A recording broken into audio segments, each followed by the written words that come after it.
ಸಿಂಧನೂರು ತಾಲೂಕಿನ ಪತ್ರಿಕೆ ಭವನದಲ್ಲಿ ಮಾತನಾಡಿದ ಬಿಜೆಪಿ ಜಿಲ್ಲಾ ಅಧ್ಯಕ್ಷರು ವೀರನಗೌಡ ಲೆಕ್ಕಿಹಾಳ, ರಾಜ್ಯ ಸರ್ಕಾರ ರೈತರನ್ನ ನಿರ್ಲಕ್ಷಿಸ್ತಾ ಇದೆ. ಅತಿವೃಷ್ಟಿಯಿಂದಾಗಿ ರೈತರು ಬೆಳೆದ ಬೆಳೆಗಳು ತೊಗರಿ, ಹತ್ತಿ, ಮೆಣಸಿನಕಾಯಿ ಹಾಳಾಗಿದ್ದು, ಭತ್ತ ಅಕಾಲಿಕ ಮಳೆಯಿಂದಾಗಿ ಸಂಪೂರ್ಣ ಬೆಳೆ ನೆಲ ಕಚ್ಚಿದ್ದು ಕೊಳೆತು ಹೋಗಿವೆ. ಜಿಲ್ಲಾ ಉಸ್ತುವಾರಿ ಸಚಿವ ಡಾ ಶರಣಪ್ರಕಾಶ್ ಪಾಟೀಲ್ ಕಾಟಾಚಾರಕ್ಕೆ ಮುಖ್ಯ ರಸ್ತೆಯಲ್ಲಿ ಬರುವ ಕೇವಲ 2-3 ಹೊಲಗಳಿಗೆ ಭೇಟಿ ನೀಡಿ ವೀಕ್ಷಣೆ ಮಾಡಿ ನಂತರ ಅಧಿಕಾರಿಗಳು ನಷ್ಟಕ್ಕೆ ಒಳಗಾದ ಹೊಲಗಳಿಗೆ ಭೇಟಿ ನೀಡುತ್ತಾರೆ ಎಂದು ತಿಳಿಸಿ ಹೋಗುತ್ತಿದ್ದಾರೆ. ಆದರೆ ಅಧಿಕಾರಿಗಳು ಮನೆಯಲ್ಲೇ ಕುಳಿತುಕೊಂಡು ಹಳ್ಳದ ಭಾಗದಲ್ಲಿರುವ ಹೊಲಗಳ ಸರ್ವೆ ನಂಬರ್ ಪಡೆದುಕೊಂಡು ಹೊಲಗಳಿಗೆ ವೀಕ್ಷಣೆ ಮಾಡದೆ ವರದಿ ನೀಡುತ್ತಾ ಇದ್ದಾರೆ. ರಾಜ್ಯ ಸರ್ಕಾರ ಬೆಳೆ ಪರಿಹಾರ ನೀಡದೆ ಕೇಂದ್ರ ಸರ್ಕಾರದ ಮೇಲೆ ಬೆರಳು ತೋರಿಸುತ್ತಾ ಕಾಲಹರಣ ಮಾಡುತ್ತಿದೆ. ಯಡಿಯೂರಪ್ಪ ಮುಖ್ಯಮಂತ್ರಿಯಾಗಿದ್ದಾಗ ಯಾವುದೇ ಸಚಿವ ಸಂಪುಟ ಇಲ್ಲದಿರುವಾಗ ಒಬ್ಬರೇ ರಾಜ್ಯ ಸುತ್ತಿ ಕೇಂದ್ರದ ಅನುದಾನಕ್ಕೆ ಕಾಯ್ದೆ ರಾಜ್ಯದ ಅನುದಾನವನ್ನ ಬಿಡುಗಡೆ ಮಾಡಿದ್ರು. ಇವರು ಯಾಕೆ ಮಾಡ್ತಾ ಇಲ್ಲ? ಮಹಾರಾಷ್ಟ್ರ ಸರ್ಕಾರ ಈಗಾಗಲೇ 2,100 ಕೋಟಿ ಬಿಡುಗಡೆ ಮಾಡಿದೆ.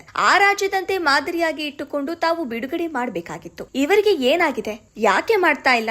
ರೈತರ ಮಕ್ಕಳಿಗಾಗಿ ವಿದ್ಯಾನಿಧಿ ನೀಡಲಾಗುತ್ತಿತ್ತು, ಅದನ್ನು ಸಹ ಬಂದ್ ಮಾಡಿದ್ದಾರೆ. ರೈತರ ಮರಣ ಶಾಸನ ಬರೆಯಲು ಹೊರಟಿದ್ದಾರೆ. ರೈತರ ಆತ್ಮಹತ್ಯೆಗೆ ಪ್ರೇರೇಪಿಸುತ್ತಿದ್ದಾರೆ. ಆದಷ್ಟು ಬೇಗನೆ ಬೆಳೆ ಪರಿಹಾರ ನೀಡಬೇಕು ಎಂದು ಒತ್ತಾಯಿಸಿದರು.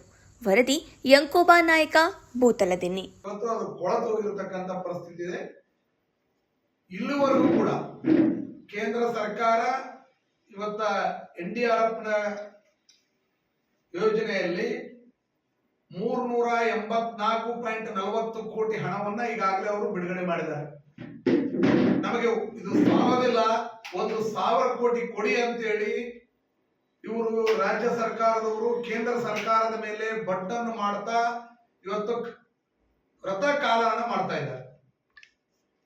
ಈ ರಾಜ್ಯ ಸರ್ಕಾರಕ್ಕೆ ನಾನು ಹೇಳೋದಿಷ್ಟೇ, ಸನ್ಮಾನ್ಯ ಮಾಜಿ ಮುಖ್ಯಮಂತ್ರಿಗಳ ಯಡಿಯೂರಪ್ಪನವರು ಮುಖ್ಯಮಂತ್ರಿಗಳಾಗಿದ್ದಾಗ ಈ ರಾಜ್ಯದಲ್ಲಿ ಒಬ್ಬರೇ ಒಬ್ಬರು ಮುಖ್ಯಮಂತ್ರಿಗಳಾಗಿ ಅಧಿಕಾರ ಸ್ವೀಕಾರ ಮಾಡಿದ್ರು. ಒಬ್ಬರೇ ಒಬ್ಬರು ಮುಖ್ಯಮಂತ್ರಿಗಳಿದ್ರು. ಯಾವುದೇ ಸಚಿವ ಸಂಪುಟ ಇರಲಿಲ್ಲ. ಸಚಿವ ಸಂಪುಟದ ಯಾವ ಸಚಿವಗಳು ಇರಲಿಲ್ಲ. ಇಡೀ ರಾಜ್ಯವನ್ನು ಸುತ್ತಿ ಕೇಂದ್ರದ ಯಾವುದೇ ಅನುದಾನಕ್ಕೆ ಕಾಯ್ದೆ ತಮ್ಮ ಸ್ವಂತ ಸರ್ಕಾರದಿಂದ ಅನುದಾನಗಳನ್ನ ಬಿಡುಗಡೆ ಮಾಡಿ ಇವತ್ತು ರೈತರಿಗೆ ಹಂಚುವಂತ ಕಾರ್ಯವನ್ನು ಮಾಡಿದ್ರು. ರೈತರಿಗೆ ಬೆಳೆ ಪರಿಹಾರವನ್ನು ಕೊಡುವಂತ ಕಾರ್ಯವನ್ನು ಮಾಡಿದ್ರು. ಇವತ್ತು ಈ ಸರ್ಕಾರಕ್ಕೆ ಏನಾಗಿದೆ? ಬರೀ ಕೇಂದ್ರ ಸರ್ಕಾರದ ಮೇಲೆ ಬಟ್ಟು ತೋರಿಸೋದು ಬಿಟ್ರೆ ಇವತ್ತ ಬೇರೆ ಸರ್ಕಾರಗಳನ್ನು ನೋಡ್ಬೇಕು. ಇವತ್ತು ಮಹಾರಾಷ್ಟ್ರ ಇವತ್ತು ಯಾವುದೇ ಒಂದು ಕೇಂದ್ರ ಸರ್ಕಾರದ ಅವರಿಗೂ ಕೂಡ ಈಗ ಎಷ್ಟು ಕೊಟ್ಟಿದ್ದಾರೆ ಅದರಷ್ಟೇ ಕೊಟ್ಟಿರ್ಬೋದು. ಹೆಚ್ಚು ಕಮ್ಮಿ ನನಗೆ ಮಹಾರಾಷ್ಟ್ರಕ್ಕೆ ಕೊಟ್ಟಿದ್ದ ಸಂಖ್ಯೆಗಳ ಮಾಹಿತಿ ಇಲ್ಲ.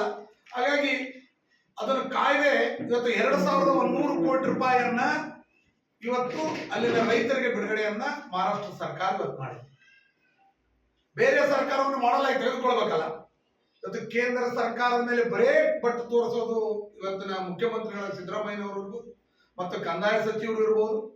ಒಟ್ಟಾರೆ ಈ ಒಂದು ರಾಜ್ಯ ಸರ್ಕಾರ ಏನಿದೆ ರೈತರಿಗೆ ಇವತ್ತು ಒಂದು ಶಾಪವಾಗಿದೆ. ಈ ಸರ್ಕಾರ ಕೂತಿದ್ದಾರೆ, ಅವರಿಗೆ ಯಾವುದೇ ಒಂದು ಕಾಳಜಿಗಳಿಲ್ಲ, ಕನಿಕರಗಳಿಲ್ಲ ಮತ್ತು ರೈತರ ಬಗ್ಗೆ ಅತ್ಯಂತ ಕೆಟ್ಟ ದೃಷ್ಟಿಯಿಂದ ನೋಡ್ತಕ್ಕಂಥ ಈ ಸರ್ಕಾರ ಸಾಧ್ಯವಾದಷ್ಟು ಆದಷ್ಟು ಬೇಗ ತೊಲಗಬೇಕು ಮತ್ತು ರೈತರಿಗೆ ಬದಲಿ ವ್ಯವಸ್ಥೆಗಳಾದಾಗ ಮಾತ್ರ ಏನಾದರೂ ಮತ್ತೆ ಹಳೆಯ ಯೋಜನೆಗಳು ಮರುಕಳಿಸಿದ್ರೆ ತುಂಬಾ ಅನುಕೂಲ ಆಗುತ್ತೆ ಅನ್ನೋ ಒಂದು ವಿಷಯ ಇಟ್ಕೊಂಡು ಮುಖ್ಯವಾಗಿ ಸರ್ಕಾರ ಮಾಡಬೇಕಾಗಿರೋದು ಏನಂತಂದ್ರೆ ಪ್ರಾಪರ್ ಆಗಿ ಸರ್ವೆ ಮಾಡಿ ಅದಕ್ಕೆ ಕೊಟ್ಟಿರ್ತಕ್ಕಂಥ ಅನುದಾನಕ್ಕೆ ಇನ್ನೊಂದಿಷ್ಟು 387 ಕೋಟಿ ಕೊಟ್ಟಾಗ 387 ಕೋಟಿ ಕೊಟ್ಟು ಜೋಡಿಸಿ ಆದರೂ 780 ಕೋಟಿ ಕೊಡಬೇಕು.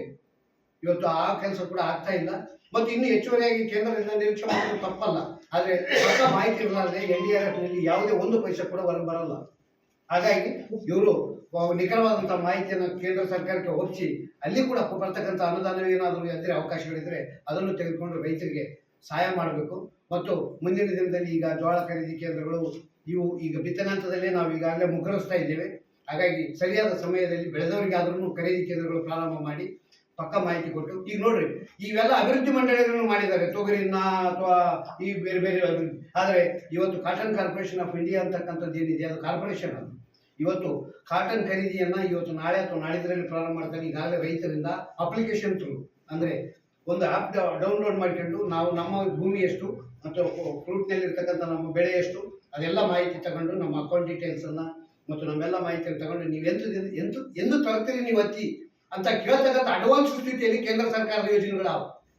ನಾನು ಅಕ್ಕಿ ಎಂದು ತರ್ತೀನಿ ಅಂತ ಅವ್ರಿಗೆ ಹೇಳ್ಬೇಕು. ನಾನು ಅವ್ರು ಅವತ್ತು ಕಾಯ್ತಾರೆ ನನ್ನ ಆ ಥರದ ಒಂದು ಅಪ್ಲಿಕೇಶನ್ ಅನ್ನು ಡೆವಲಪ್ ಮಾಡಿ ಇವತ್ತು ಅಕ್ಕಿ ಖರೀದಿ ಕೇಂದ್ರಗಳು ಸ್ಟಾರ್ಟ್ ಆಗ್ತಾ ಇದ್ದಾವೆ.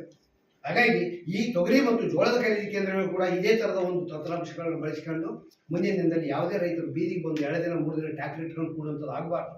ಹಾಗಾಗಿ ಇವತ್ತು ಎಲ್ಲ ಅಡ್ವಾನ್ಸು ಟೆಕ್ನಾಲಜಿಗಳು ಇರುವಾಗ ಇವರಿಗೂ ಕೂಡ CCI ಥರನೇ ಒಂದು ಅಪ್ಲಿಕೇಶನ್ ಅನ್ನು ಕೊಟ್ಟು ಆವಾಗ ಖರೀದಿಯನ್ನು ಪ್ರಾಪರ್ ಆದಂಥ ವ್ಯವಸ್ಥೆಯಲ್ಲಿ ಮಾಡಬೇಕಂತಕ್ಕಂಥ ಒತ್ತಾಯವನ್ನು ಮಾಡಿ